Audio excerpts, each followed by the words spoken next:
Hi there everyone, welcome to the third week of our kids healing season over August, and I've come to the wild outdoors today to talk to you a bit about hearing God's voice and choosing to speak life.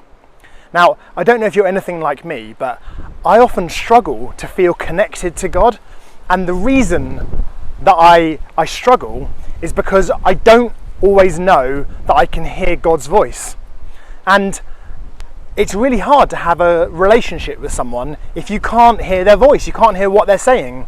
Take a look at this quick video to see how difficult it is to have a relationship when you can't hear what the other person's saying. Yeah, so anyway, work was so cool today, and it was so good. I got a promotion at work, and James was like, yeah, it's going to be awesome, it's going to be amazing, and God's really in it, and I'm so excited, and God's going to do amazing things, and it's brilliant. It's going to be a new chapter of our lives. It's really, really good. I hope you're as excited as I am. Are you excited? Yeah, I've heard the weather's going to be good tomorrow. But the Bible says that we are created to be in relationship. So that must mean that we are created to hear God's voice and understand it and know it ourselves. So why do we find it so difficult? What gets in the way? Well, one of the things I think that gets in the way is stuff, busyness, life. And we all have different things that we put as a higher priority than spending time with God and listening to his voice.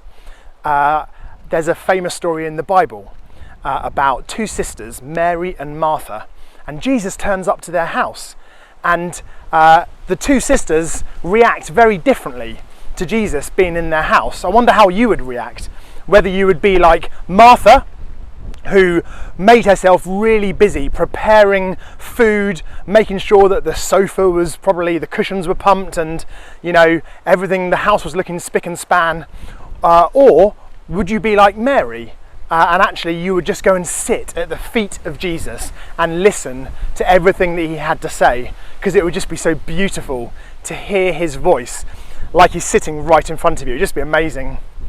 But that's the reality, is that sometimes stuff gets in the way and we don't hear God's voice, even though we are created to. So I don't know about you, but it makes me feel like, oh, I'm not good enough, I'm too sinful, I can't hear God's voice, I'm too young, I've done too many things wrong, I'm not experienced enough. But do you know what? I want to show you a quick experiment, because even a ketchup sachet can hear its master's voice and obey it. So check this out. Okay, here we have an ordinary sachet of ketchup in an ordinary water bottle filled with water, and as you can see, the ketchup sachet is at the top, but it's going to listen to my voice and do as I ask it to. So ketchup sachet, please fall to the bottom of the bottle.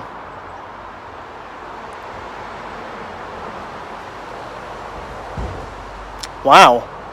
Now ketchup sachet, please could you go to the top of the bottle?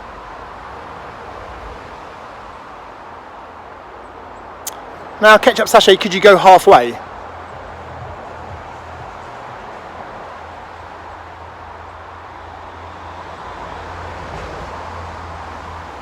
And back to the top.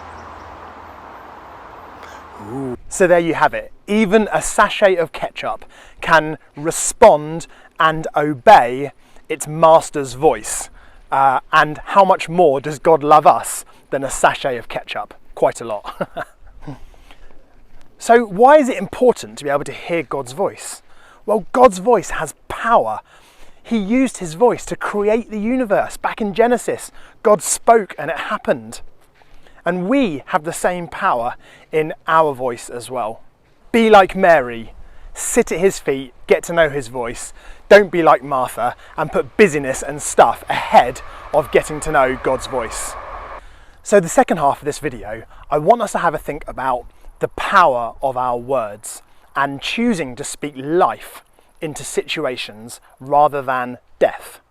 And there is no middle ground. You are either a life bringer or a death bringer. Sounds quite dramatic, but hear me out. God used his words and his voice to create life. He created the universe by speaking it into being. Jesus, we just heard about, he spoke healing, declared healing over the people that he met. And we have the same decision with our words. Do we want to bring life and healing and kingdom to a situation by what we say? Or are our words bringing death, which basically means that we might be mocking them, we might be poking fun at them, we might be being sarcastic, and that's not affirming and bringing life to a situation. There's also something called a self-fulfilling prophecy, and basically what that means is that if you say and believe something over and over so much, then actually it might come true.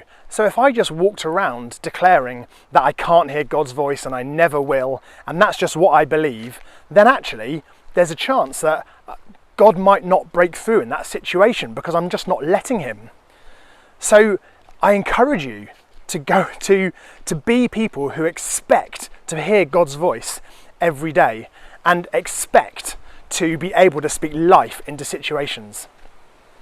There's a prophet in the Old Testament called Ezekiel, and God, famous part of his book is when God showed him a valley of dry bones, and God said, "Speak life into the bones," and Ezekiel did, and he watched as slowly the bones sort of grew tendons and muscles and skin, and eventually they turned into a live army to do battle for God, all because Ezekiel spoke life into the dry bones.